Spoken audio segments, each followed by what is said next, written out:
Welcome to our next panel. Are you in need of advice for your games? Well, here's some expert advice from two professional GMs for our next panel at Draconis 2025 at the Cégep de Vieux-Montréal. And before we go, we couldn't do this without our sponsor, le nom archiviste, le DM à la cravate, les terres d'Obsidia, and les figurines MT. And we couldn't do this without you, dear public. And a hand of applause for Tyson and Sully Kippy. We couldn't do the panel without you. All right. Thank you, Flam. How are y'all doing tonight? Yeah! 8 p.m. on a Friday. No better time to party, right? And that's what we're here to do is party. We got the A&W out. We got the Subway. Non, super chausson pomme déjà. Bon vieux chausson pomme. Well, welcome. I'm Solly, and this is my my partner for this year's panel, Tyson. Yes. Hi, Tyson. Pleasure to be able to be here and meet you all. Humbled to be here. Yes, you better be humble because we're two experts, two professional game masters here with expert advice. You won't hear any better advice. Don't listen to those YouTube gurus, dungeon dudes, two dungeon men, dungeon guys in a dungeon trench coat. What is This sounds like new branding you're setting up for us both. Yeah, well, terrifying. This is where you'll get your own personal answers. But we should probably establish who we actually are first. So, who are we? Who are we? Voilà. Who are we? I'm Solly, aka Salman Corbett. I've been doing professional GMing for 5 years, 3 with Start Playing Games, which is my stat sheet here. I have 900 on Start Playing, or over 1,000 whatever in overall. I run games for a living. It's my only source of income. It's what I do every day, including today. Ran a game of Draw Steel. I also teach workshops to other game masters, to players, teach role play. I do improv downtown here at Saint Catherine. And I sometimes do panels here at Draconis festivals, so thank you for coming. My name's up there, Tyson. Crazy shit. Who would have guessed? Yeah, I've been on Start Playing for 2 years as well. However, I have also been professionally DMing for the past 5 years, alternating between whether it be freelance or also doing live plays for a variety of different sections, running Vampire the Masquerade and Dungeons and Dragons, Tales from the Loop. I have been doing this previously full-time, now partially part-time, full-time, bouncing in between. We always love, freelance opportunities. And while I'm not doing that, I also work in theater here in the city, including predominantly in horror theater. That's kind of one of my other specialities. Yeah, that kind of sums me up, as it were, as a working here. I run a lot of games, just a lot of games. Runs a lot of games. That's what gives the expert experience, right? Damn right. Yes. And what are we here to talk about? Anything, basically. Everything. We'll talk about GMing and stuff, but we also, I guess we've been freelancing here in Quebec for 5 years, so if you need tax advice too, not experts, can tell you what you can deduct and so on. But we'll try to keep it relevant to the general public. We're gonna mostly do Q&A here, so we'll see how long we go. So ready your questions, but we're gonna try to provoke little questions. We put together this slideshow with just some general ideas we're gonna put forth about what, in my opinion, and your opinion, makes for a next level GM. Everybody can know the rules to D&D, but what brings your players back to the table every week? What makes them rave about the game? What makes it perhaps business viable? Let's talk about it. That dancing number 3 means there's 3 things to master as a game master, in my opinion. The first thing that's really hard to overcome as a game master, perhaps one of the reasons you're here, is imposter syndrome, right? It's hard to, you sit there and you're doing this thing and everybody's just staring back at you, especially if you're online, and you might only hear dead silence after you say things. And you're like, oh my God, are they enjoying this? Am I doing this right? Do I even know what I'm doing? Do they know the rules better than me? Should I be the one doing this at all with the screen? That really wears on your psyche. It takes away from your ability to just be present, to have fun, to perform. So overcoming imposter syndrome, I think, is one of the most important first steps you can do to really become a great GM. And the most important thing to remember is if your players are having fun, then you're doing a good job. That's it. Good job. And you can tell they're having fun because they keep coming back to the game. That's usually a good sign they want to keep doing this with you. They also, another thing that can really help, though, if you still feel it, which we all do sometimes, especially if you start doing this professionally, is maybe they just hate it and they're not telling me. Maybe they didn't like this thing I did here. Maybe they hate my goblin voice. Why do they keep listening to this? You can always literally just ask your players afterwards. A great GM is comfortable just talking to their players and asking them, hey, did you enjoy this? Was this fun? Did we do this right? What can I do to make this more fun? Stars and Wishes, if you're familiar with the tool, is a great one at the end of a session. But I cannot emphasize enough how important just asking your players how things are going and if they're enjoying it are. And I know this sounds repetitive, but I get approached by so many people who ask me, am I doing this right? Am I doing that right? And all I can say is, why are you asking me? Ask your players. They're the first people who know the answer to that question. You gotta No, I would simply just add, kind of in addition to that, is there are a lot of people that when they, especially if you're kind of coming in from a more hosting games more on a professional basis for for actual pay, there's a lot of players who will come into the space and will engage in a lot of previously games that they do not vibe with, and they will drop very quickly. They make themselves known. The objective is always to just listen and be receptive to that information. They will tell you what they want, what they're expecting. You just come into it and just absorbing that energy and just really trying to take it in. You are going to fly faster than a lot of GMs do. bask in it. Bask in the glow. I'm basking in your glow right now. Thank you for glowing on it. All right, next very important skill is pacing. Just knowing when to end the game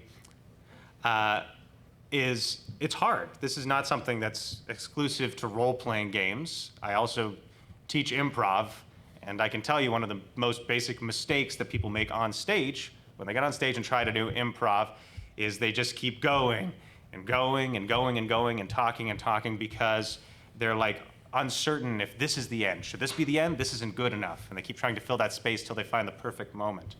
But you never will. You just have to make peace with what's happening. So the best thing to strive for is to just end the game on time. If you're the game's gonna be 3 hours long, make it 3 hours long. I know that sounds so basic, but I swear there's so many GMs who have the most trouble with this. And your players will sit there and slowly their eyes will glaze over and they'll wanna go to the bathroom or smoke a joint or something and they're still just sitting there. Just end the game, it's okay. And if you want something to work towards, you can always look for cliffhangers. Oh no, the big boss appears, boom, end a session. Now they're really gonna be looking forward to next week. They're gonna be thinking, how am I gonna do this? Yes? Do you do breaks in your game? Yes, great question. I don't know about Tyson, but I run 3-hour games.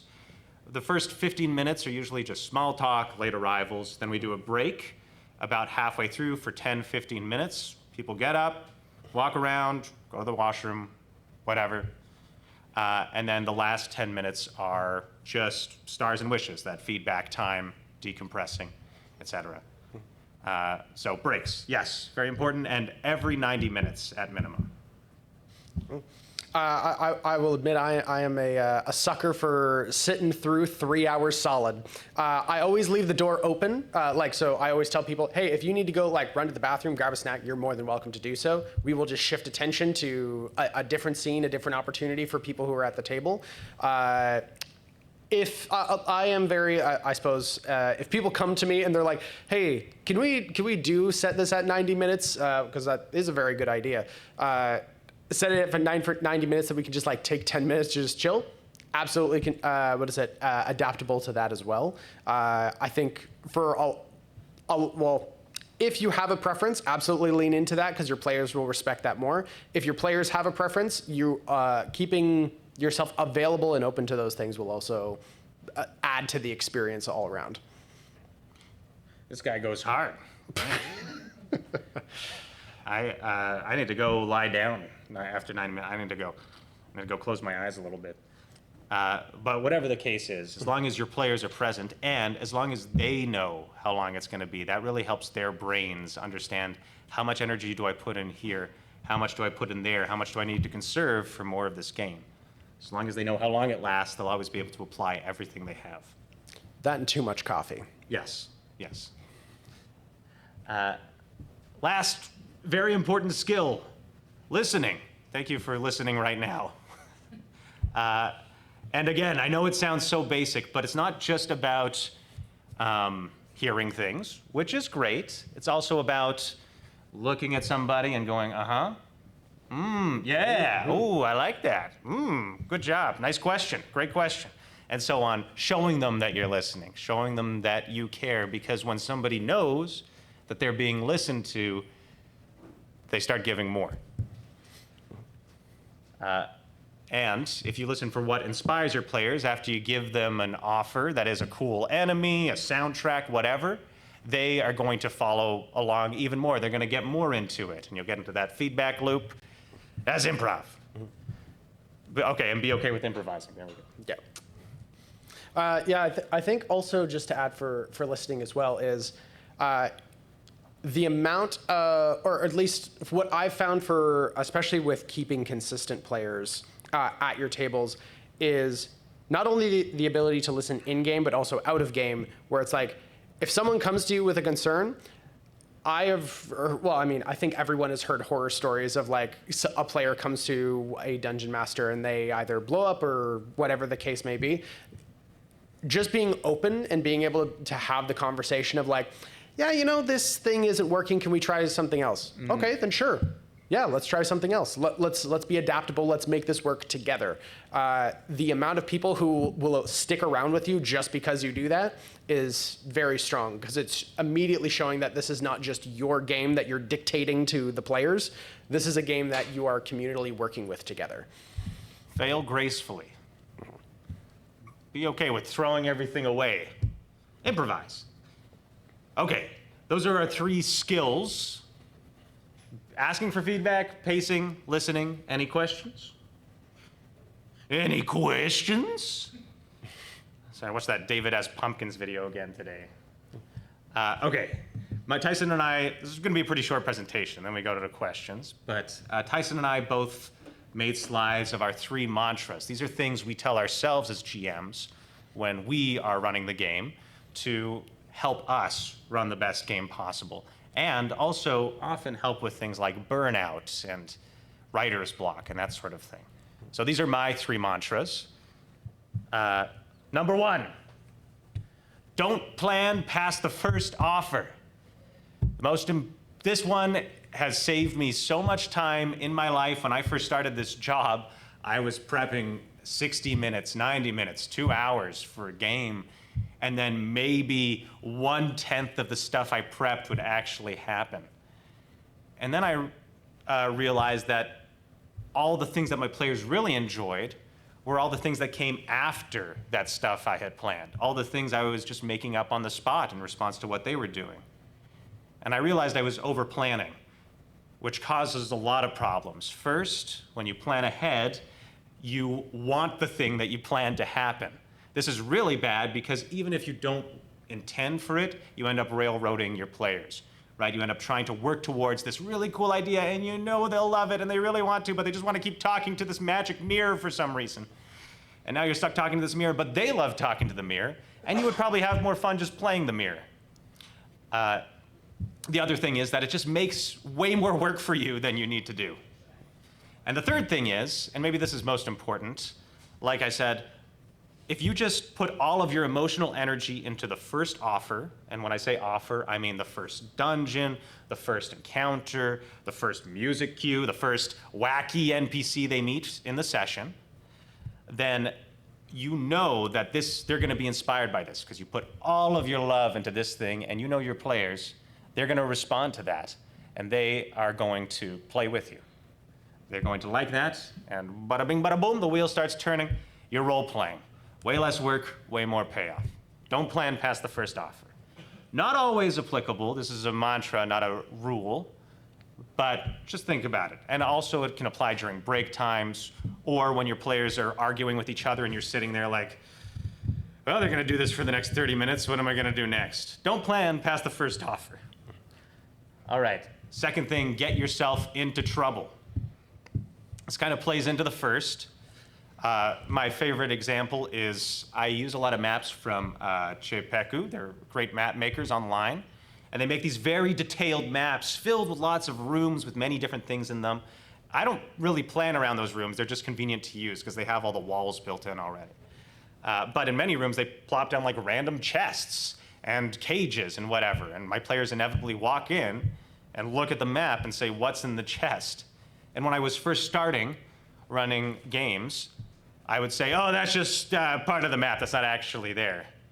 But eventually, as I started sticking to that first mantra, I would say, I don't know, why don't you just look in the chest? What's inside? And they open it up, and I just get myself into trouble. I say something random, something that could be related to the campaign. You find a little baby, and he has a rattle, and it says, Ajax left this on it. I don't know what that means. The players don't either, but the players are going to have a lot of questions. The players are going to have a lot of thoughts and theories about what this baby is doing here. Maybe that's not a great example. You get what I'm saying. And now we have this whole mystery of the baby that appeared that could inspire sessions and sessions of story, all by just getting myself into trouble. I don't know the answer to this question yet, but if I keep going along, listening, not planning too far, I can find the perfect opportunity to explain this whole baby in the chest mystery. So get yourself into trouble. Just do it. If your players are like, are there any blacksmiths here in the village? You say yes, right? But if your players are like, is there a circus in the village? You say, yeah, sure, of course. There you see a Ferris wheel. And now there's a whole chapter about them going to the circus, you know? It works. Trust me, get yourself into trouble. Last mantra, warm up. Simple, but really important. So important, especially if you do this for a living, and especially if you're doing it at a computer. Just for the 5 minutes before you start the game, doing anything physical, jumping jacks. I like to play guitar and sing. Anything that warms up your voice or your body or your mind and gets you moving, gets the blood pumping. Because when you start the game, your player's gonna come in and they're gonna be like, hey, yes, great. They don't have any energy. That's what they're here for, is to be energized by the game. So it's a huge advantage if you come in immediately with so much energy, with your eyebrows up, with you being ready, with you being energized, ready to listen. They will respond to that and everything just flows from there. It makes it much less of a slog. Those are my mantras. Any questions? Sorry, I'll stop saying it like that. Any questions? Great. Oh. Your turn. Oh, goodness. All right, let's see if I can figure out. Wait. Down. We're going down. Oh, it seems that Solly has made my slide much more presentable, because I saw that before Solly's had the up, down, all the way down, and I went, oh shit, I didn't do that. Time to get all three at once, but thank you, Solly, for saving my life. Talk less, listen more. This one kind of just goes back to listening, of just engaging with your players through active listening will always get more out of a session and out of your interactions with them than offering things. This goes into a lot of different realms, both in-game and out of game, where it's you will sometimes learn more significant things about the player character than you will learn from them giving your backstory. You will learn more things about your players, about just listening to them talk about their day at the beginning of the session in the first 15 minutes, than you will in your first interactions just getting to know them. It's important to be listening in all these regards so that way you can gather the most information possible that can either already be keeping your mind out for either potential issues in the future, whether it be scheduling or small things like that, or into actual character beats and significant NPCs that's okay, if this character is acting in this way, how can I surprise them later with maybe this certain character element here? So talk less, listen more. Abandon limitations, embrace chaos. I often find that, or maybe this is just my own experience with players, is that the most fun that they're having is when you go, oh yeah, a spell or rule doesn't exactly work this way. Make the check anyway. Fuck it. We're already here. There are rules to games, and some rules deserve to be honored. For my personal work, the only rules that I consider are the pinnacle and should never be broken are rules regarding fairness. So if there's any kind of rules that are put in play to make sure that players are of equal level, status, like being able to interact with each other and engage safely, those are the things that are the most important. Game mechanics are important. The game doesn't operate without them. But if there's ever a moment where a player is I'm really in this desperate situation, I really want to try going for this, embrace the chaos of it.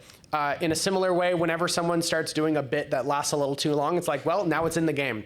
I don't know what to tell you. I've had too many times where players are oh yeah, I'm just going to keep hitting this duck emote. And it's well, you got a duck now.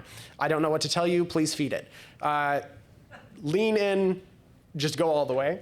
And finally is indulge your passions. This is the case for all arts, is anything you find interesting in the real world, add it to the game, introduce it. Whatever you find your, whether it be a niche hobby, whether it be learning about astrophysics, whether it be music, indulge. These are the things that will immediately make you a one-of-a-kind game master for anything you're doing, because your players are going to go oh, this, I can see your passion, I can sense it, I can sense everything that you're trying to give here. And immediately that's going to hook them. That's going to make them, for one thing, a more real person for them game mastering, but also it's going to flavor your games in such a unique and versatile way that if they're hooked, they're going to be hooked. And those are my main three to kind of keep in mind going forward. Any questions in regards to those? Yes, and I'm gonna use my mic for this question. You say talk less, listen more. So you want your player to talk more. Yes. How do you do that? Because you're the one with the information. You're the one that is deciding what really happens. You're the final judge of that. So how can you talk less and give them more space? Do you have tips, tricks for that? Fantastic question. I find if we're talking strictly in, if we're talking in the game space, it is establishing the hook and really just giving them, feeling free to just take a step back and give people the floor. Don't feel like you need to engage unless someone is actively hey, what is here? What is, can I make a check for this door? Can I do this thing? Can I do that thing? If they want to take over a little bit, the narration of I want to go, I'm going to open the door, I'm going to check inside. What can I see there? Feel free to open up that space. Don't feel like you have to detail for them. Let them see what they can bring to the space as well. This will inherently, what is it? More often than not, I find that these silences don't get awkward. It's usually because another player will go oh yeah, you know what? This really sparks an idea. I want to also assist in this, or I'm tangentially, I'm going to bring up this fact. which then already gets the RP going. It starts getting people to start collaborating together. It's like we'll start generating action in of themselves. Players are constantly looking for action that they can bring. So as long as you can provide a good hook and you can really get them invested in the space and atmosphere, they will come swinging for you. Yeah. Yes, I agree. And it may seem a little reductive to just be like, just give them a good hook. But, you know, the thing is, you are with these people at least 3 hours a week, every week. You know what inspires them more than anybody. And once you know them well enough, it's trivial to just know the thing that you can say that will get them on a tangent for ages. Whatever it is, whether it's a bit or asking them like, what do we do next? Should we fight the pirates? And they'll argue about that for like an hour, if you know. Yeah. If you know, you know.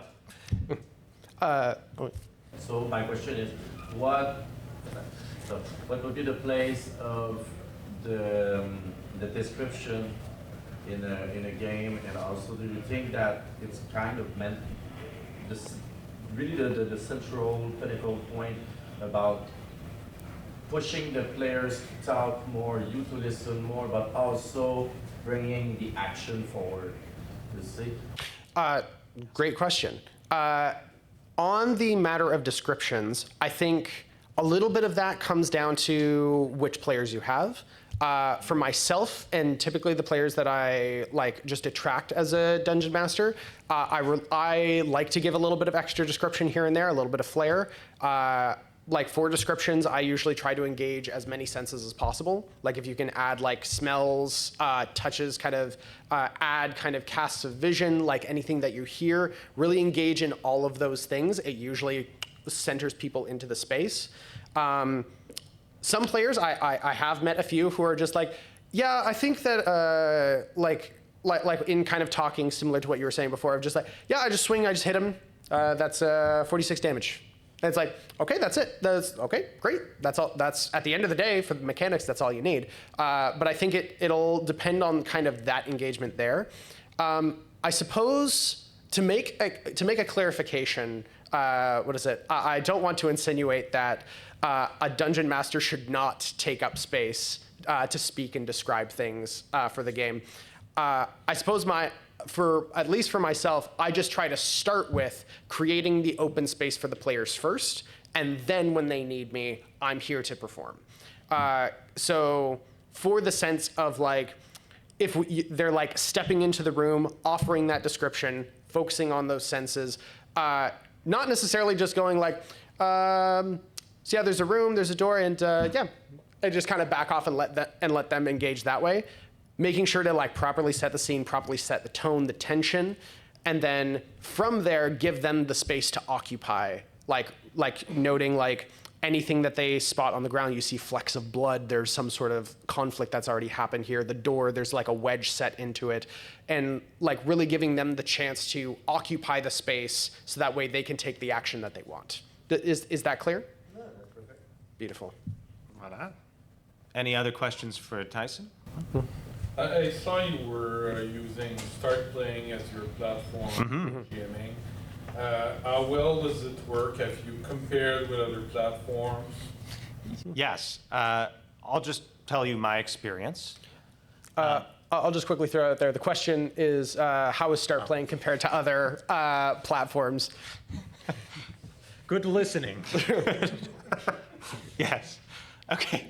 Let me tell you my experience of how Start Playing compares to the use of other platforms in a professional GMing context.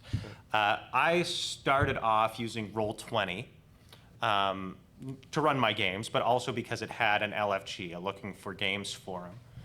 And it was bad. It was a bit of a Wild West. There was no verification to anything. You could put up a listing for anything. Some of the listings I saw were just confusing messes. One guy was like, I'm the professional GM, and that was his whole brand, but then he hired sub-GMs that he paid below minimum wage. I don't know. Anyways, point being, it was not very good. And worst of all, there was no payment processing on Roll20, which was the big thing for me with Start Playing. I had to get all my payments through PayPal, and I had to send invoices. And every week, I would message each player and be like, "You owe this much. You owe this much." Ah. And eventually, some people would not pay me for a while, or would even walk out on their tabs and so on. So what the big revolution for me with Start Playing was just having those payments automatically done. The other thing is, for comparative purposes, Start Playing charges a 15% cut of all of your payments, which may sound like a lot, but is actually 15. Yeah, Kane's bill sandwich. Yeah, I know, ouch. It sounds like a lot. In the gig economy, unfortunately, that's actually low. As far as I'm aware, Fiverr does like 25 or 30. The only other website, as far as I'm aware, that does 15 is OnlyFans, which would be very fun to run games on. But there are other websites like Polyhedron is another website that does like a community and a Discord, and they're a much more curated experience. But they, I think, do 30%, but they also take care of a lot of stuff for you. So it's all weights and balances. Start Playing is, you're relatively free as a freelancer. You get to decide which games you play, when you run them, fire and take on your clients as you wish. You do pay a little bit, mainly for the payment processing, covering liability, and really importantly, Start Playing has a really good advertising budget. That's where most of the money we pay to Start Playing goes. You cannot, if I was solo and I took that 15% and invested it into Instagram ads, I would get nowhere near the amount of response that Start Playing does, just getting people onto the website and already drawing in people who are interested in running games. I could talk about this for a very long time, I realize, but I'm going to end it there. Does that answer your question? For myself, how do I put? So before, for my personal experience, most of my pro GMing stuff was either working as part of a board game blog where I was running the live play, which is its own ecosystem, or running in-person games. That was kind of more of just like, oh yeah, you want to run like a birthday game? I can do it. Just give me like $100, and then there we go. Have a good time. So as far as other like platforms, I will admit I'm not as familiar. Start Playing, however, like kind of pardon me.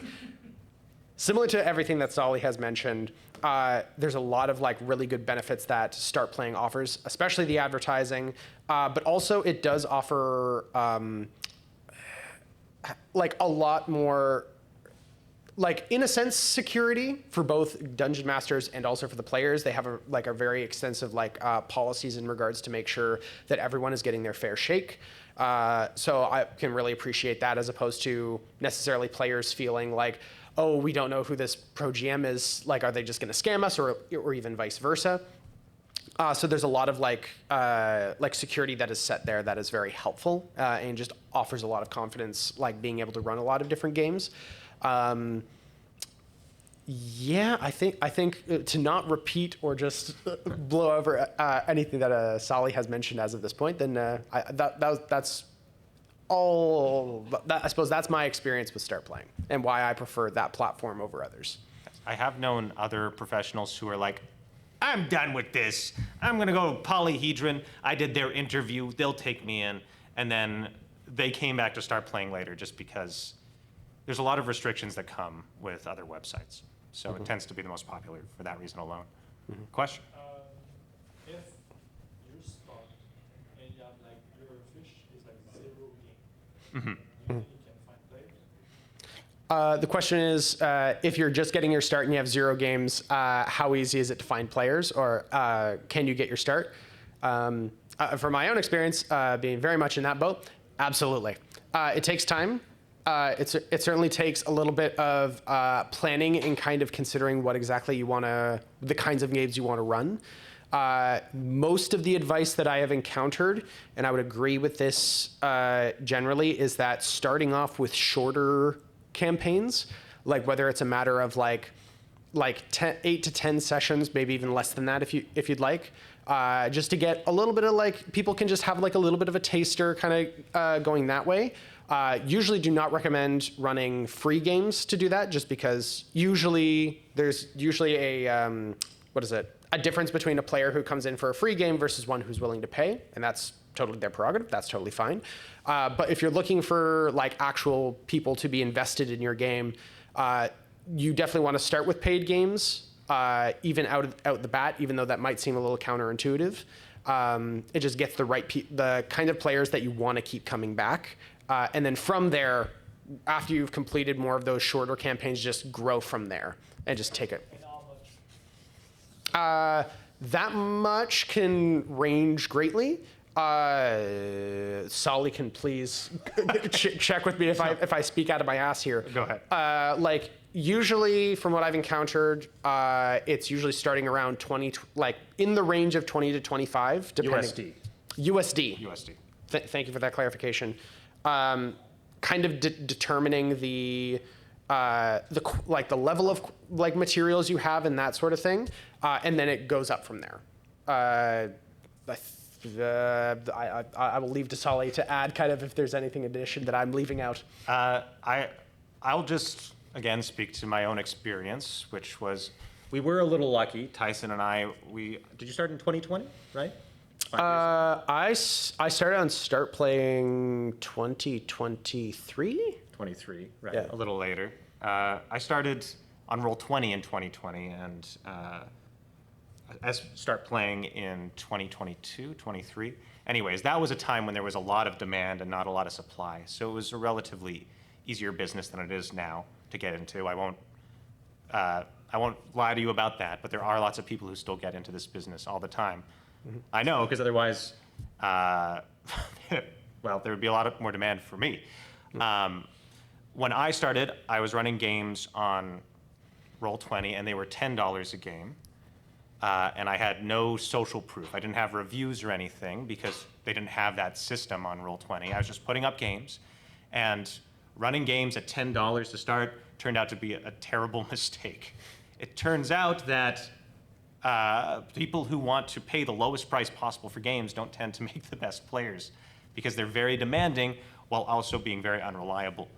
And the moment I kicked up my price to 15 and then 20 and then 25, the quality of my clients got it much better. And although it was a little harder to find them, it paid off so much in the end because they stuck around for a lot longer. What you learn very quickly is that getting players is important, but much more important is long-term retention. It's much better to get 5 players you can rely on than 20 players who are all going to peace out after a month because they have other obligations or whatever. To get started right out the gate, if I were to just lay you out like a timeline, I would say probably just start playing. If you can, they have like an application process now, so we'll see how that goes. But you could also just, take it out on your own. Go post on Roll20 LFG, Take it out on the Wild West if you don't. But if you can, get on to Start Playing and ask the players that your friends who you're already running games for. Hopefully you have some, experience GMing informally, or not informally, for friends, like we all do. And ask them to leave you reviews. They're not verified, but they're a really helpful start, especially if they seem genuine and they talk about specifics. Once they leave you like 5-ish, then you're probably good to set up your first game, start it at 15, 20, I would say $20 UST, and be patient. The first player is always the hardest to get because people aren't going to want to join if they don't think the game's going to happen, and they don't think the game's going to happen if nobody joins, right? So they'll join.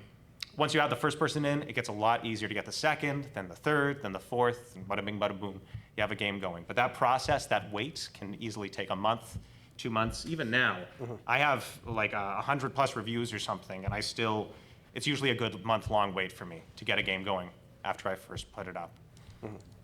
Once you have it going, though, once you have those players, you have those 5 people, probably 1 or 2 of them are going to be hardcore players, and you can say to them, hey, I think I want to expand. I'm going to run another game at this time, but tomorrow. Would you be interested in that? And if you get 1 person in that, now they're filling the first spot, and now you're past that first hurdle that's so hard to 3 and so on, and then it just kind of accumulates from there. So again, most important thing is your clients, retaining them, keeping that business going, making sure that the people who are most loyal to you are the ones who keep coming.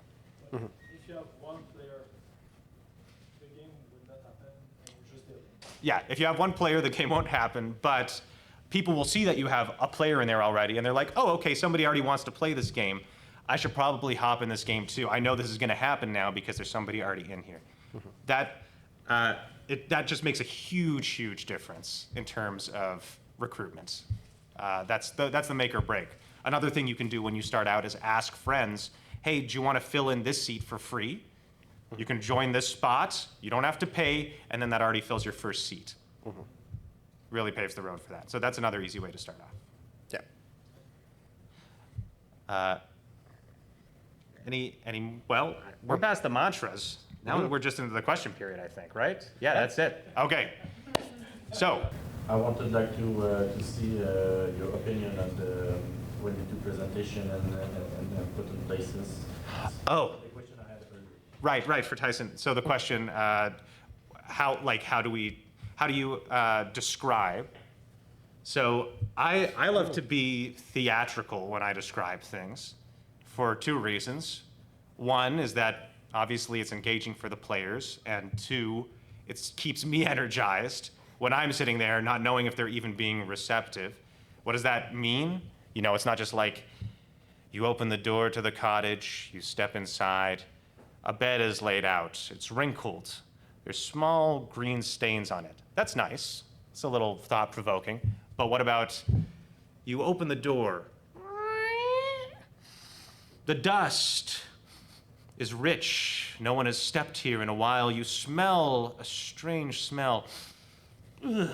It's a little nauseating. You know, that makes a big difference. If you, personally, I don't like to give too many details because what I've noticed is after maybe about 1 minute of describing, players kind of just zone out and then they will forget important details I've already listed. So my advice is to front load the important stuff, right? You see a ship, there's a mast set in the center with rungs that go up. 10 sailors stand on the side, all scimitars drawn. And then the sea is salty and filled with sweat. The air billows mightily. You know, they don't really have to pay attention to that part. But somebody's there for that. Just not everybody. But you have to be okay. You kind of just have to make peace with the fact that sometimes people just aren't going to be paying attention. It's 3 hours. It's a long time. They're just waiting their turn, and c'est la vie. Next question. Do you think Dungeons & Dragons 5e is the best system? Oh, fighting words. Okay, now we're getting into the nitty gritty. Do we think D&D 5e is the best system? You want? Well, I suppose just to clarify, like best system as a whole, like for all systems or for running games? For running games. Okay. Okay, good. Good clarification, because that's two different energies. One is fighting words, the other one is like, for like D&D 5e, and if you want to call it 5.5, the most recent edition, if you want to call it that, it definitely has the biggest hold for games right now. However, that hold is how would I put it? While it is strong, it is not the only one. There are a lot of different game systems that really have like dedicated people who are willing to come in and swing big and like really to take a chance. Things I can think off the top of my head: Vampire the Masquerade, obviously. That's another big one. Daggerheart and Draw Steel got a lot of renewed interest, new interest. You got demand for that? Yep. Yep. I also got some demand for Alien, the role-playing game. Great system. Check it out if you haven't. And I'm trying to think of other niche systems. Pathfinder 2nd Edition is the second most popular on Start Playing right now. I think also from players that I've interacted with, I actually did. So I did actually run a fan a fan game, not an actual like official TTRPG of The Last of Us. And that one went for quite a long time. That was for one thing, it's a great system, but also extremely deadly and will kill you so fast. It's a lot of fun if you don't care about your players. Or don't care about your characters. Always care about your players. Let's not read too deep into that. Hey. No, speak for yourself. But yeah, there are people who are ready to jump into basically, like, you could provide a new system, you could provide a old system, niche system, whatever it is. Demand might be lower. That's just kind of the nature of the beast. It might be harder to find people either willing to take a risk. I've found typically, which is a little frustrating depending on what your favorite systems are. If you already have a lot, like a community going, or players who are coming back, like for other games, typically it's D&D. If you come back and go like, hey, so I'm starting a new niche system on Thursday, you might not have tried it, but would you be open to it? If you have the time, of course. Usually players will be more open to that. Like, once you have like a little bit of a reputation set, and you have like the skills there, then people are more willing to jump on board to something a little bit different. Let me hit you with some statistics. All right, some data. This is off the top of my head, but last time I checked, 70 to 75% of games on Start Playing were Dungeons and Dragons 5th edition. 15 to 10% were Pathfinder 2nd edition. Another 5% were Daggerheart. I think that's creeping up to 10% though. It's getting quite popular. Draw Steel, not super popular. I wish, because I love running it. And Vampire the Masquerade is the other huge one. And there's one I feel like I'm forgetting. Cypher? Not Warhammer, not Cypher, unfortunately. Sorry, Cypher fans. But that's when that sounds intimidating. 70% D&D 5e. The thing is, we're talking about like 5,000 games or something. So, and a player base of 50,000 people or something like that. So you have a lot of demand for all of these systems, as long as you're willing to be patient. Half a year ago, I did a seminar, a webinar for Start Playing, called Finding Your Niche. To prepare for it, I surveyed a bunch of new players and a bunch of players I knew had run 100+ games and were, full-time professionals. And I asked them basic survey questions. What do you think your niche is? How did you find it? And so on. Took all that data, collated it, put it into word clouds. We used it for the seminar, and we were like, what are the commonalities between the super experienced people here? And what are the commonalities between the people who think who are new and think they need to find their niche and whatever. Their niche being, what game should they play and what style should they go for? Role-playing, crunchy, whatever, who should I advertise to? And the conclusion we reached 100% of the time, this was like 50 professionals discussing this in this webinar, was you basically just have to follow your community. Once you set up the game you want to run, that first one, you really have to make sure that's the case, because otherwise the first clients you're starting off with are not going to be ones that want to play the games that you're running. So you start off with the first game that you want to run, and then, like I said before, you ask your player, hey, I'm thinking about running a game on this day, and then you say, what systems are you interested in? What do you want to play? What are you, the player who likes the game that I run, what kind of games do you want to play in? And then you kind of just go with that. And because you're running it for people who enjoy it, it's always going to be one that you will probably also enjoy running. That's the best advice you can give in that regard. So there is no optimal system. There's only the system that best suits you and your client base. Yes. Yeah, are you ready to be hit by another stats? Okay. Here at Festival Draconis, less than 10% of the game are Dungeon and Dragon. All Yeah. edition. Nice. Indie Oh, yeah? games. That's what I'm talking about. Damn right. Both of you, what is your favorite indie game? For my part, it's The Legend of Five Rings. Have you ever tried it? The question was, what's our favorite indie game? And your favorite was what? Legend of the Five Rings. Legend of the Five Rings. I've heard so much about it. I've never played it. Incredible. Okay, I got two answers for you. One is my game that you can try out tomorrow. I'm running it here. I've been working on it, beta testing for the last year, and I'm gonna publish it soon. A game about nothing. It's a sitcom game. It's great. Try it out. Okay, done with the promo. My other favorite new game that I've really been enjoying running is Draw Steel. Would highly recommend it for all GMs here. It's a game that's built to be enjoyed GMing, and it definitely lives up to it. There's so many. I mean, as far as things I've had the chance to run when it hasn't been just me running Dungeons and Dragons all the time, which I love Dungeons and Dragons. Don't get me wrong. The Last of Us game is very good. It's a D10 system. It is super easy to get one shot, and that kind of adds to it because you need to be a lot more strategic when you're planning things. There is, oh goodness me, Never Stop Blowing Up. That's another big one I really love. I love that system. What's it? Like games that really like throw you over the top is one of my favorite genres to work with.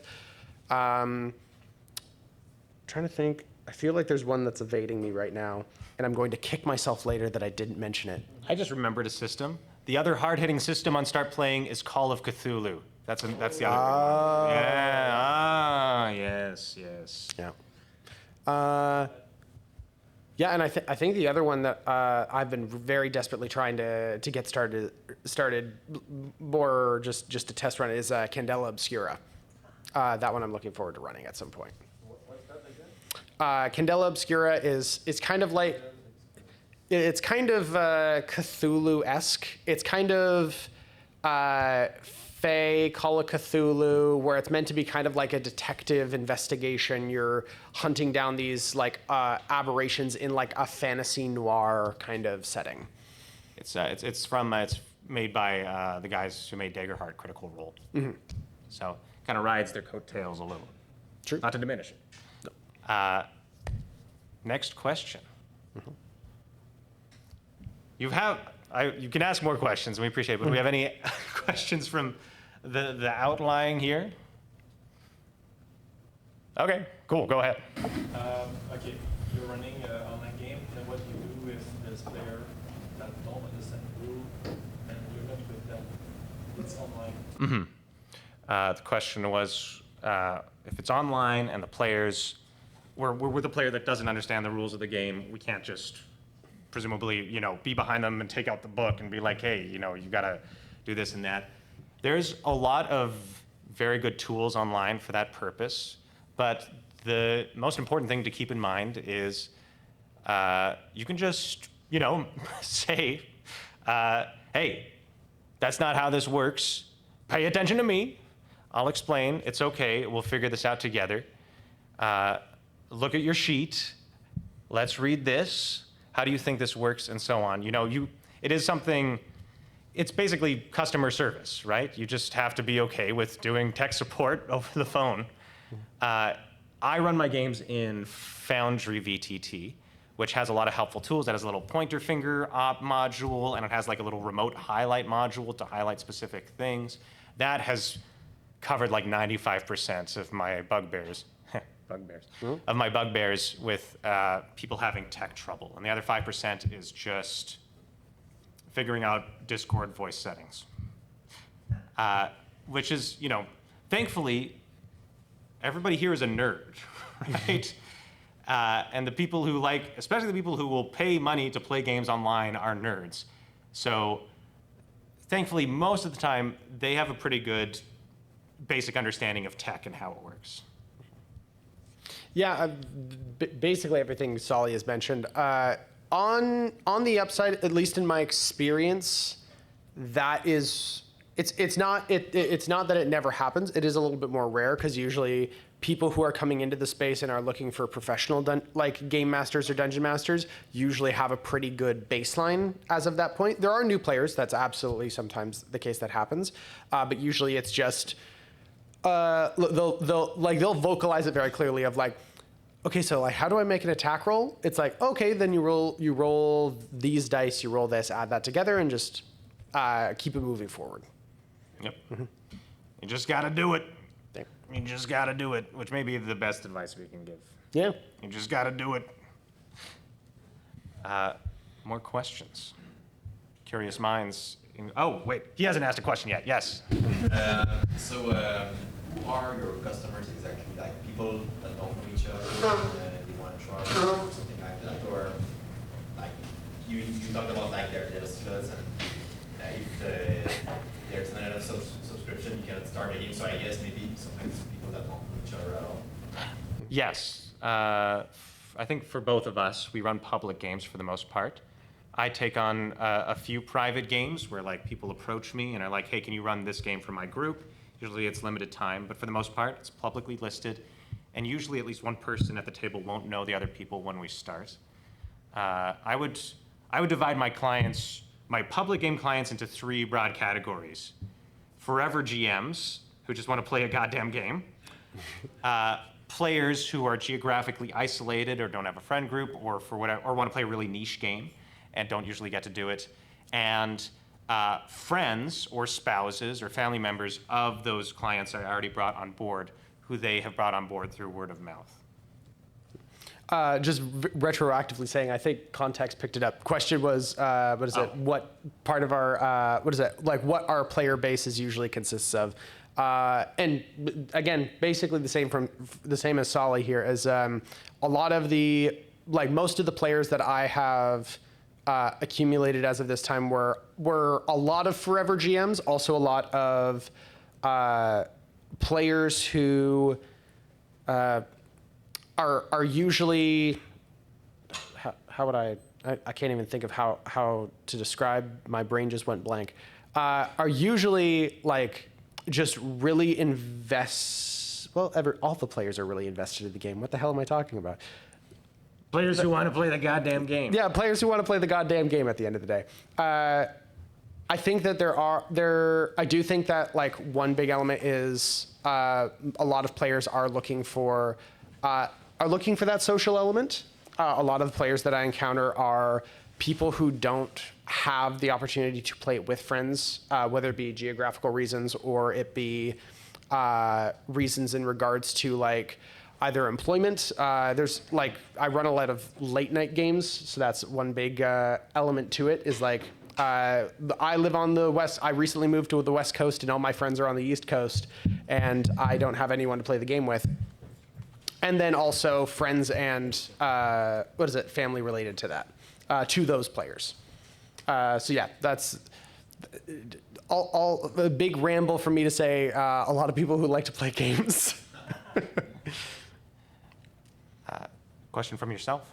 Are you aware if there's markets on the platform list for listing a game in French? It's something that some folks are trying to push for, but there just isn't the market for it yet. I've also been looking for language tags and so forth, but there's not a huge demand for D&D en français or in Spanish or whatever. I think, in my opinion, a big reason is that the biggest part of the market is the United States. People in the United States spend money way more than anywhere else in the world. They're big consumers. And so they make very easy to find clients. And another thing is in France, in Spain, in Japan, where there's a huge Call of Cthulhu scene apparently, people have a lot more access to third spaces where there's local games. So there's not as big a demand for professionals online. Thus, most of the games and most of the demand is in English. If I had to hazard a guess about what the next big language market would be, it would probably be Spanish. We love what is it? The nature of calling back. Question was if there's a big market for any other languages for other games. I'll do it one day. I'll say yeah. Hey, we'll figure it out one day.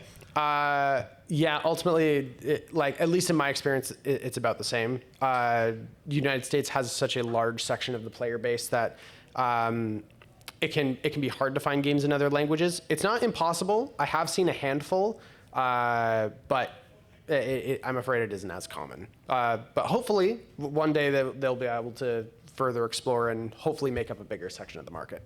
And there is some local demand for game masters en français for birthday parties. So I get asked sometimes, and I have to make referrals to professional GMs en français that I know for local stuff here in Montreal. So there is some demand in Quebec. You had a question over here? Yes. So in both your cases, this is how you earn a living, you GM online essentially. So how much gaming is that per week, let's say? And Great. follow-up questions, if I may. How many of your ideas or how much of your ideas or your content is like recycled from game to game? And or how do you avoid burnout? Great question. I can do this. Ready? You got it. You got it. The question was, we run games for a living. How much game time, how much work time, labor hours, you might say, is that? And do we recycle a lot of content game to game to reduce that labor time? You seemed ready to go. Yeah, so for myself, it depends a little bit on certain sections of the, like, simply put, how's the market doing? How are people's finances doing? Can people sign up for a lot of games? Right now, just in-game, for myself, right now, it's about 30 hours a week.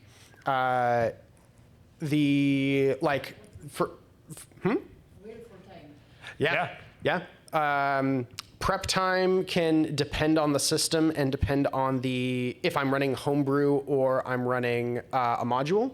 Modules, as of this point for my DMing, I can usually run with max an hour if I really need to double check hey, is there any significant NPCs here, if I have to set up a map really quick. For homebrew, it's a little longer because I have to design my own items and NPCs, villains or NPCs that pop up. But again, that's usually not particularly long. Try to, kind of speaking to what you're saying about burnout is, try to address as many of the things in game as possible. Of course, there are the mechanics of the game in, as I was saying before, items and those things that you need to prep ahead of time. But basically, I try to do my best to. The time that I'm spending working is mostly in actual game. Not to say that I'm running a game and working on things on the side, but just to say that is where I'm spending most of my energy to focus on. Related to that, my brain is slipping out. Recycling content. Sometimes it's helpful. Usually it's if I think that the content that I've introduced to one game or a moment or a character, I think would work well with another set of players. Or sometimes it's a case where a lot of players from one game are in another game, and it's okay, well then I guess I'll throw in this niche thing just because you guys will laugh at it, and that's a little fun tongue-in-cheek thing. Some things are absolutely to help avoid burnout. For example, for my Thursdays I run a Greek myth-inspired D&D game where basically all of the Greek gods are actually from a past futurist society where they're all basically Elon Musk and you get to go down and kill them. And with it's both the same game, they go wildly in different directions because the two groups, of course, made their own choices.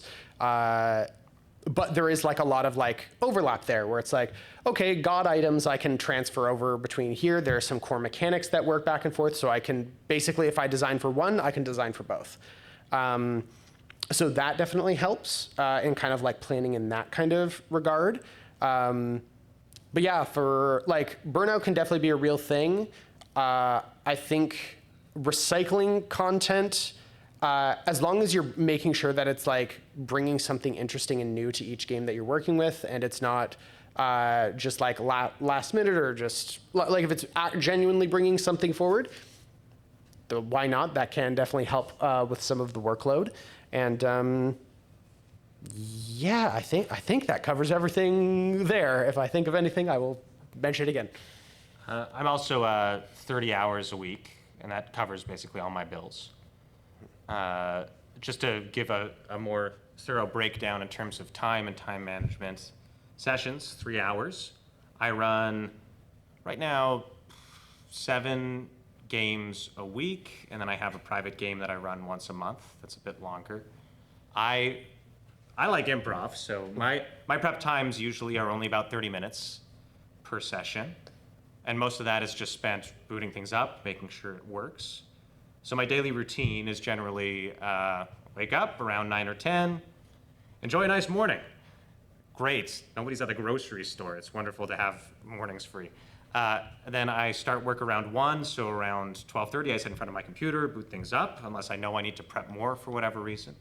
Work 1 to 4, my first session block of the day, then 4 to 8 or 4 to 7, make dinner, go for a walk, live life, and then I work from 8 to 11. And again, sit down 30 minutes ahead of time. It's not a bad schedule to live by, but you do have to live by it because what they're really paying for is consistency. The caveat I would give in terms of work time here is that there are times when like I sit down and I'm like, okay, I need to make an entire dungeon, and I sit there for like 3-4 hours at my computer, hyper-focused, listening to video game music or something. But that's not really work to me, you know? That's a fun Friday night. I'm sure many of you do that for fun too. It's fun to world build. The work, the real slog of the job that I would say is like the worst 2-3 hours of the week is customer service stuff, writing ads, writing emails, correspondence.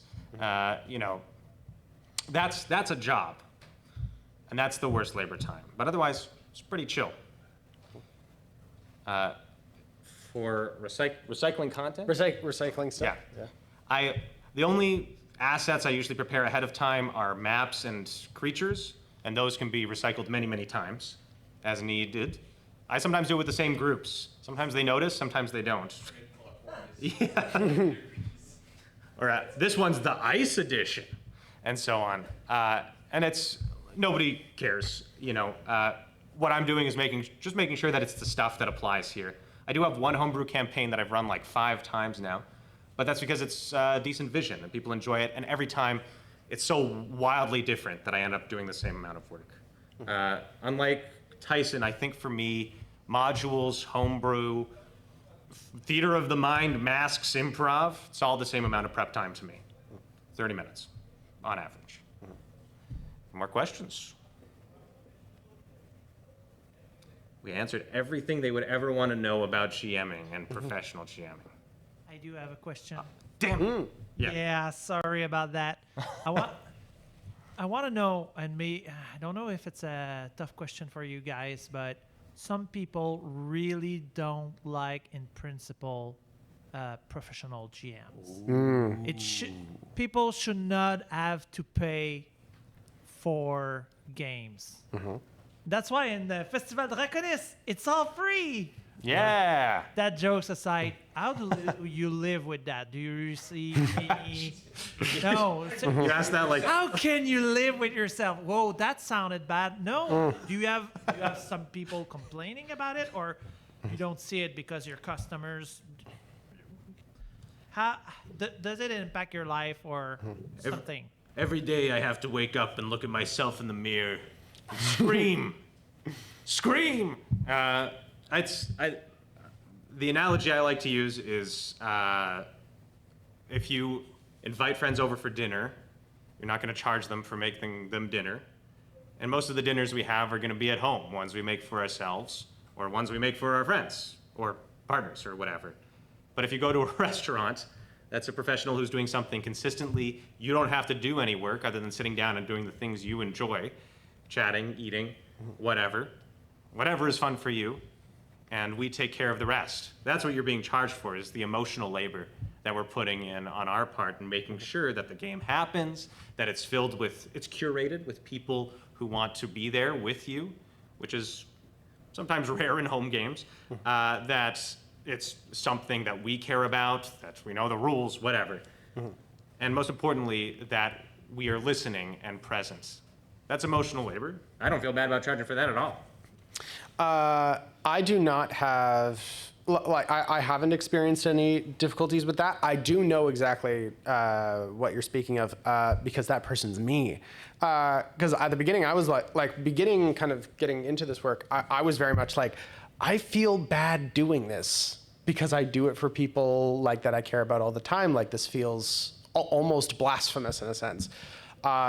Before I actually got behind the wheel and was like, oh, okay, no, I get it now. Like, if you're running, basically just to speak to Solly's point of like, running a home game is going to be a different experience to running a professional game because you are, like, for one thing, it is consistency.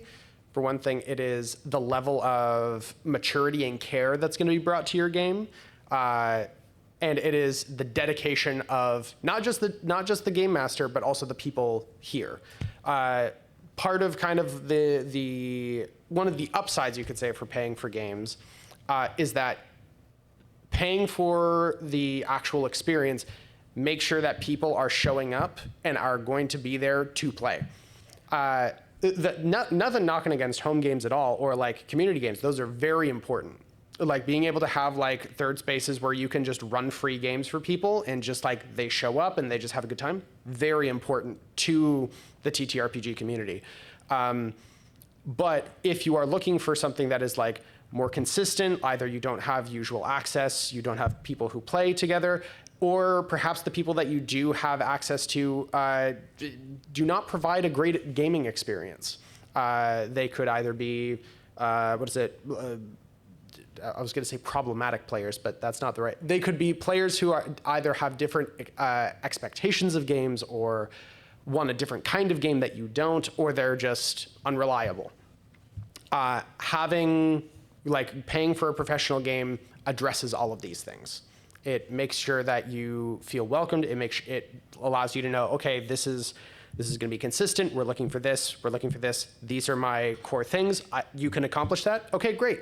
Then I have something that is going to keep me, enjoying and returning, like constantly again and again and again. So as a previous pro DM suspicious person, eventually came around, obviously. Good question. Hot question. Yes. Why did you say you run 3 hours game? Why not 4? By my experience, the question was, Yes. why do I run a 3-hour game and not 4 or 2 or whatever? By my experience, once you go over 3 hours, people really start to zone out. It's really hard to carry, and also as a GM, it's hard to carry that much emotional energy for more than 3 hours to perform or whatever. It's also just a convenient amount of time to run a game.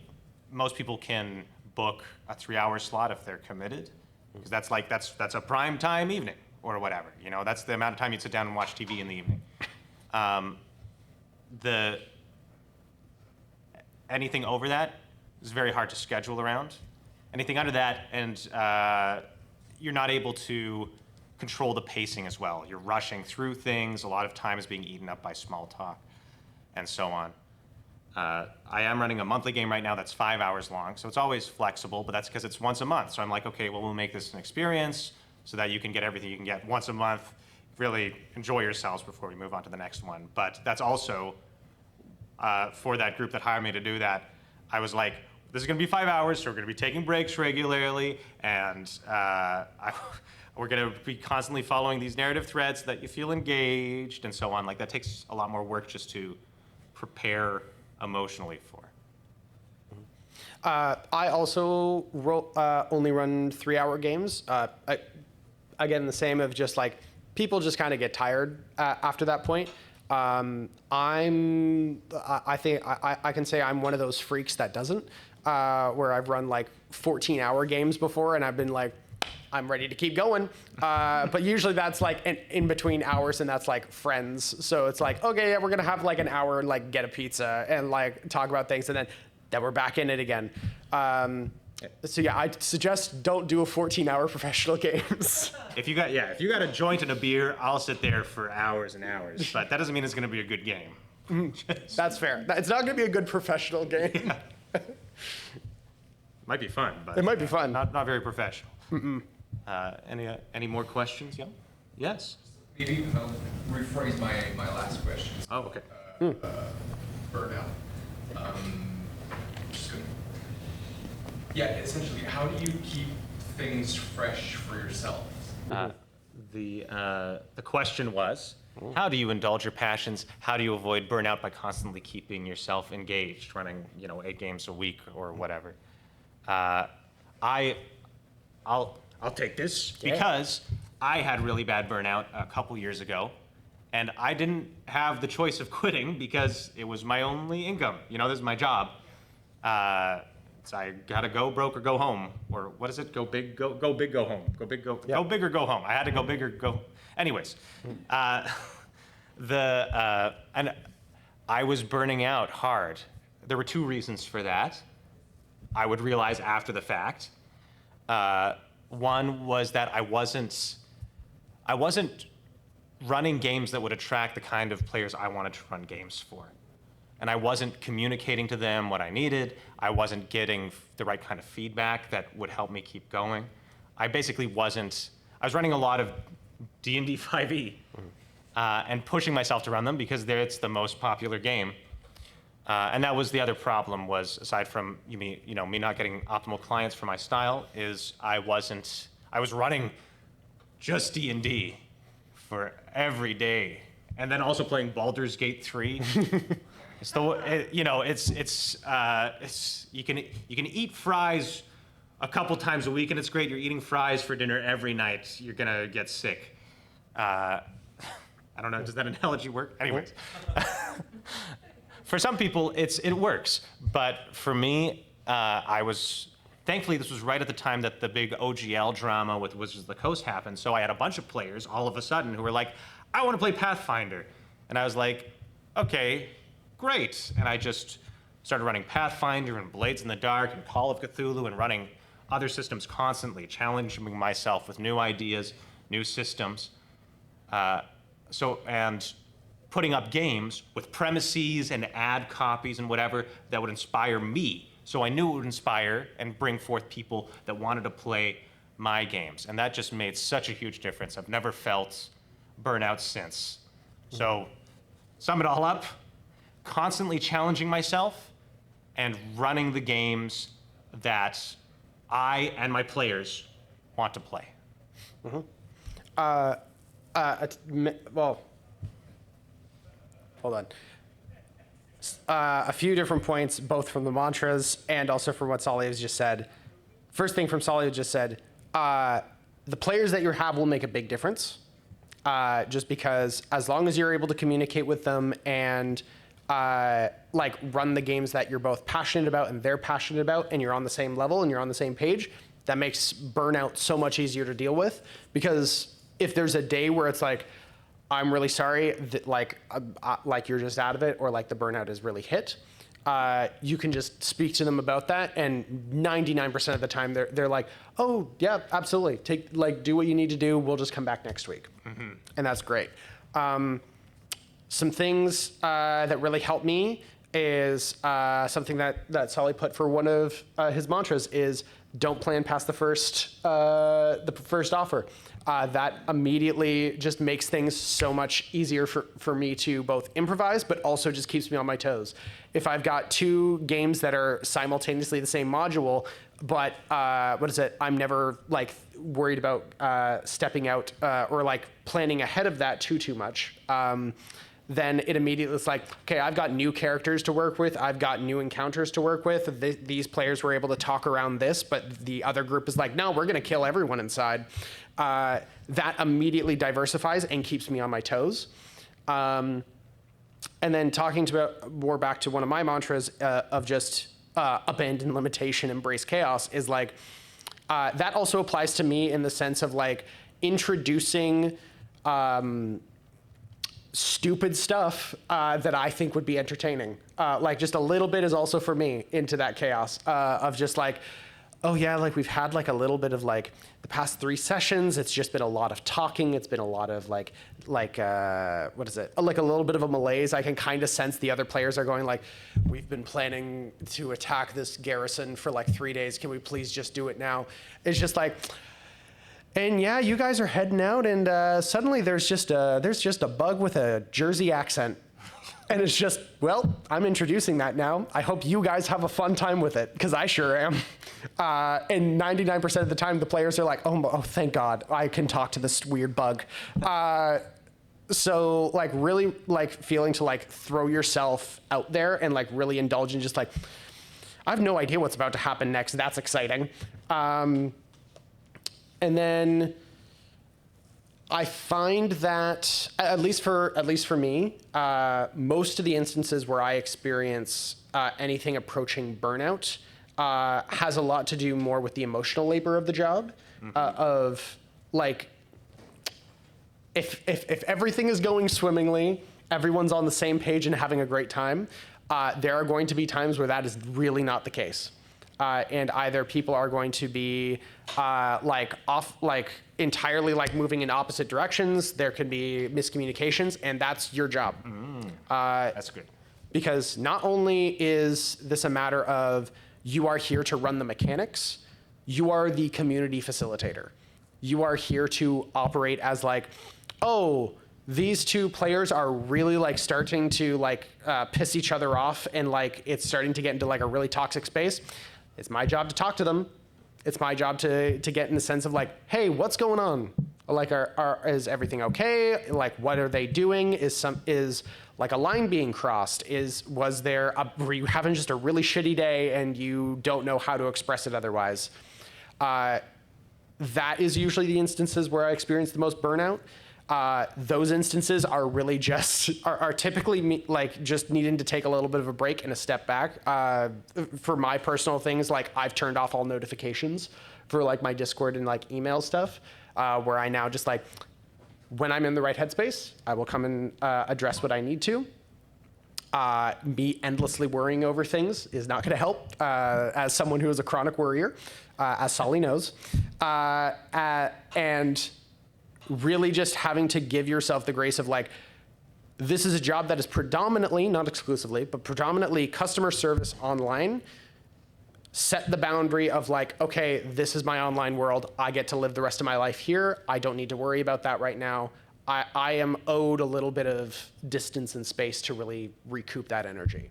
And then with that, that will inherently allow you to return back to the passions. And very quickly, I will say, passions for myself that I try to introduce in games is a lot of reading.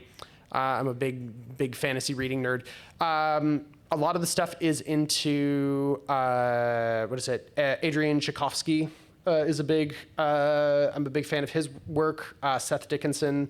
Those are a lot of the big ones. Horror. I love horror stuff, movies, TV. Love The Haunting of Hill House, one of the greatest pieces ever made. Those are kind of the big ones that as far as my passions are concerned, to throw in there. I like to do funny voices. Yes, funny voices are great. Yes. Accent work, great. And I will say, in regards to the emotional labor thing, one huge change I made, thank you for reminding me, yes, nipping table drama in the bud, learning to recognize that and just be like, whoa, okay, let's slow this down here so this doesn't accumulate later. Saves you so much pain and anguish and emotional labor. And a huge part of that really almost changed everything for me was forbidding all below table interactions at all. Often people DM me and are like, can I pickpocket this player? Can I secretly be a double agent and they don't know, and that's my backstory, and then we reveal that later? And I'll always be like, yes, but all the other players know. We're gonna figure out how to make this a cool story together. We're not gonna make it a big reveal just for you for later. And you would be astonished how much table drama, like 90% of it, is just eliminated by going by that rule. Dramatic irony. It solves so much. Yeah. We had a question over here. No? Not even looking. Focus. Did you have a question? Oh, no. Okay. Did you have a question? How do you manage when there are conflicts between players? Like just general. The question was, how do we manage conflict between players, such as players arguing or like one player really doesn't like another, that sort of thing? A player make a fire family in the all groups, and one player of the groups leaves. How do you manage this kind of case? Well, the player left because they didn't like the game. And one of the reasons was because of one of the other players. At some point, you kind of just need to make a call of like, which player do I want to prioritize? Who do I enjoy having at the table? Because sometimes players are just incompatible. That being said, a lot of the time it's because there isn't a space for players. And I'll also say, as an RPG community, there tends to be a lot more neurodivergent players than the average population, right? So often players have a lot more trouble expressing themselves or finding the way to explicitly communicate their emotions and needs than in regular life. So creating a space like Stars and Wishes or whatever at the end of your game for people to be like, just straight up be like, I wish we didn't do that, or I wish we could do that later, creates a huge valve for people to communicate their exact needs explicitly above table without there being any drama that comes from that. Did you want to add anything?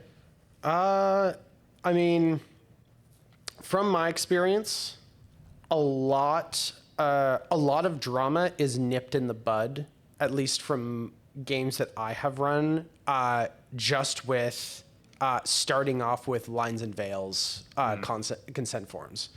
Like really establishing right off the top, these are my expectations. This is how I want to play.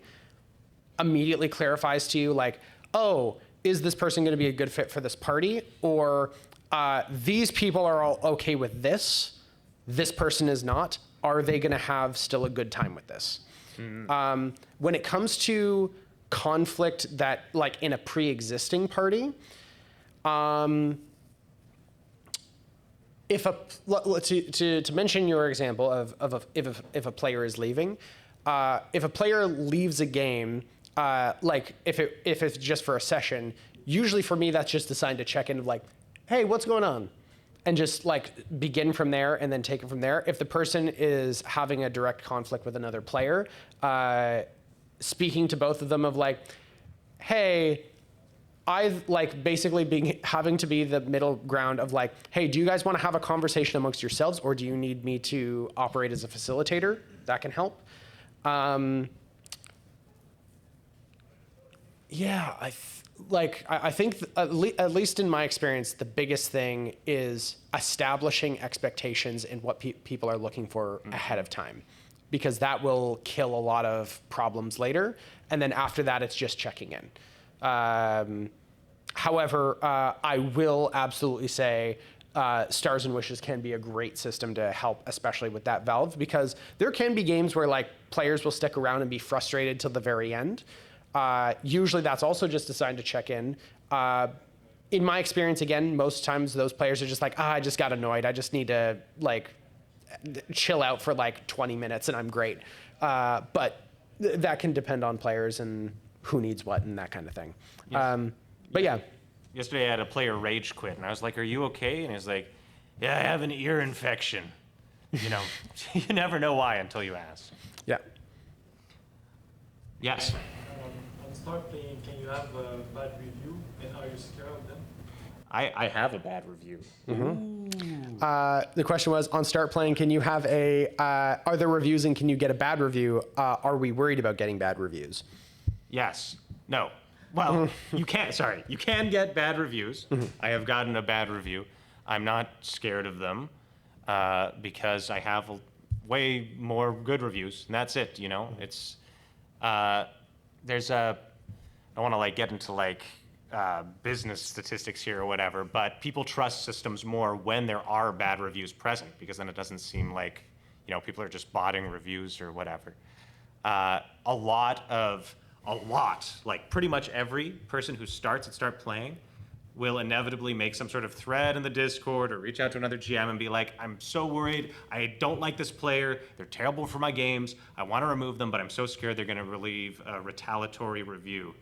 And a lot of people will be like, did you do this or that or this or that? But at the end of the day, the best advice is just, they're a bad player, boot them.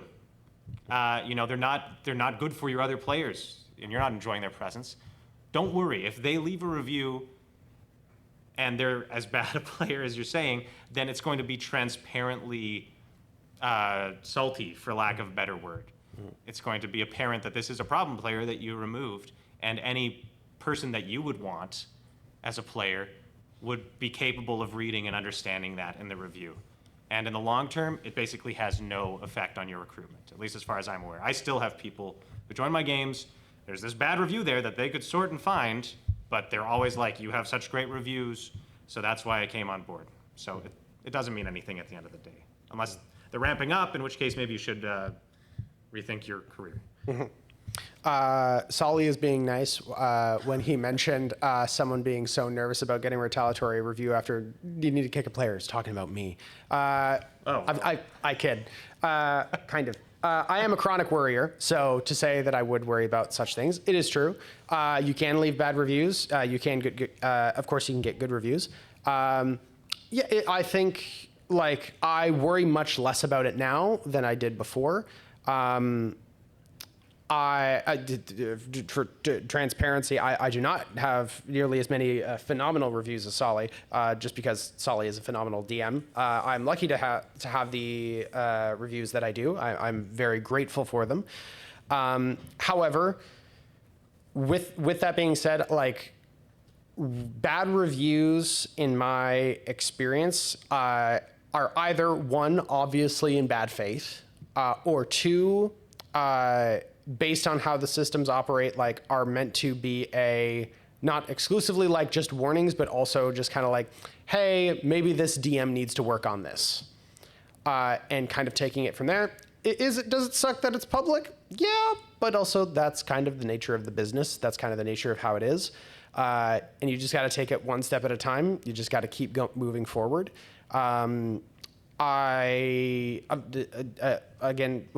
In the context of this, as of right now, today, this will likely inevitably change, again, as Solly has said. I currently do not have any negative reviews. I'm very lucky in the sense I've had a lot of great players, and the players that I have had that were either acting in a negative way or otherwise were not meshing with the group, I've always just been able to talk to them hey, I understand you're having a bad experience.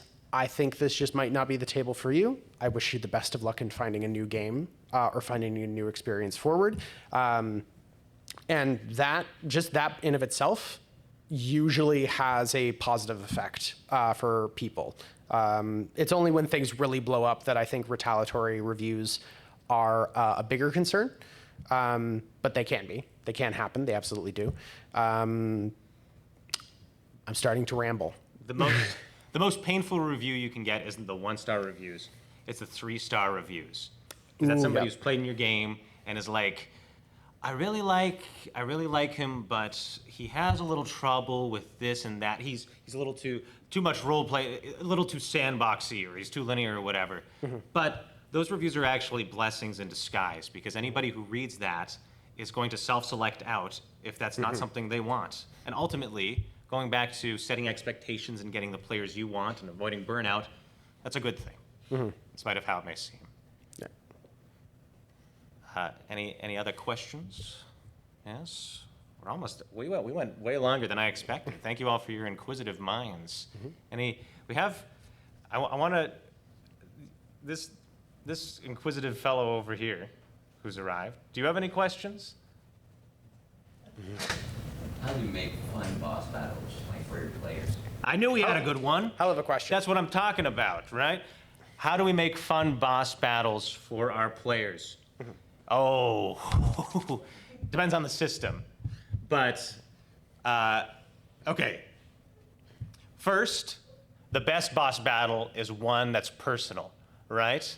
So if it's one who's shown up and taunted them repeatedly, or is a huge jerk, or is one that's like morally ambiguous, but they have to take them out anyways, that's emotional. You tie it into their story, into the player character's objective. Oh, they're gonna know what to say when they finally stab him. They'll be like, and that was for my father, and that's huge for them. The other thing is just going right back to that first skill, pacing. One of the most amazing tools I learned for D&D 5e, we'll use that as an example, is Matt Colville's concept of villain actions.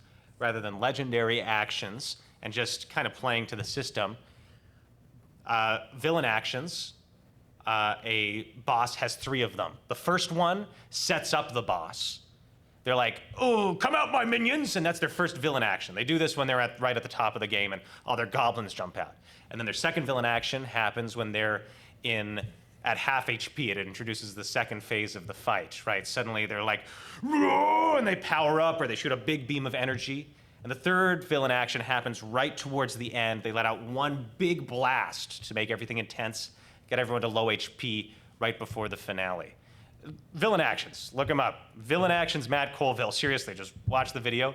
They made such a huge difference implementing them and understanding the concept in my abilities as a GM. And now every boss for me has phases and minions and themes and taglines. And that all just comes from that principle of building up and making it more intense as you go, rather than the boss's health bar just whittling down, and making it personal so that the ending means something. Have anything? For myself, the biggest one is, at least for me, is making it personal.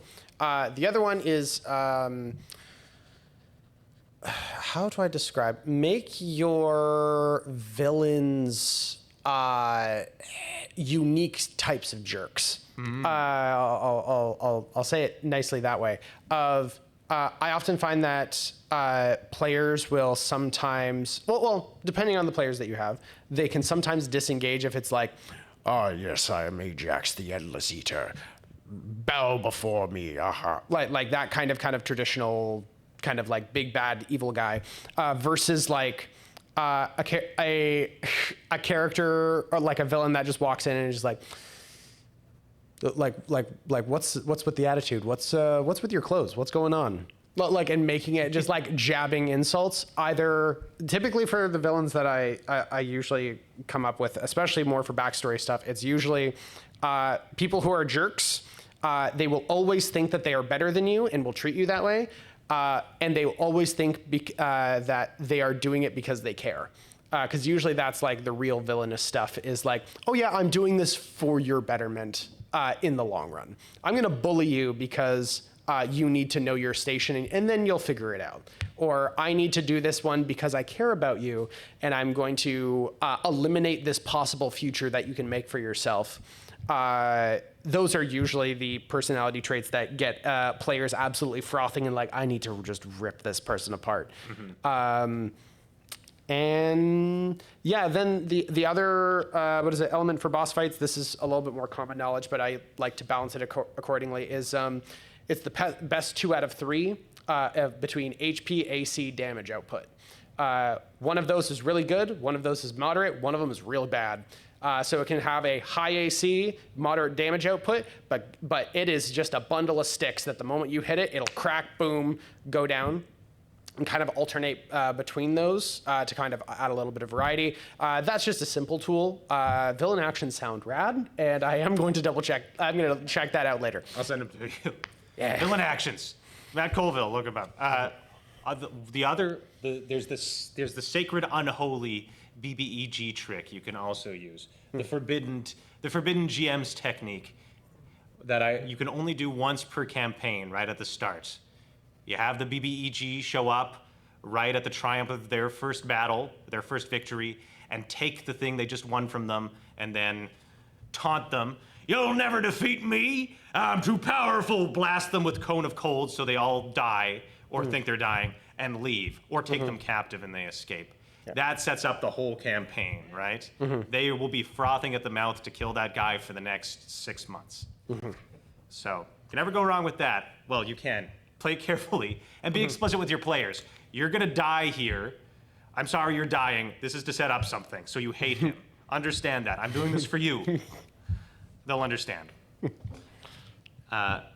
We have room for like one more question. So, any lasting foibles? Any lasting queries before we go? That's it. We did it. Just in time. Perfect. Good job. Boom, baby. Yes, give a hand of applause for Sully and Tyson and your incredible panel on expert advice from two professional GMs. Thank you a lot. Thank you, public. And thank you to our sponsor, le Gnome Archiviste, DM à Cravate, les figurines MT, and les Terres d'Obsidia. And see you for more Festival Raconis.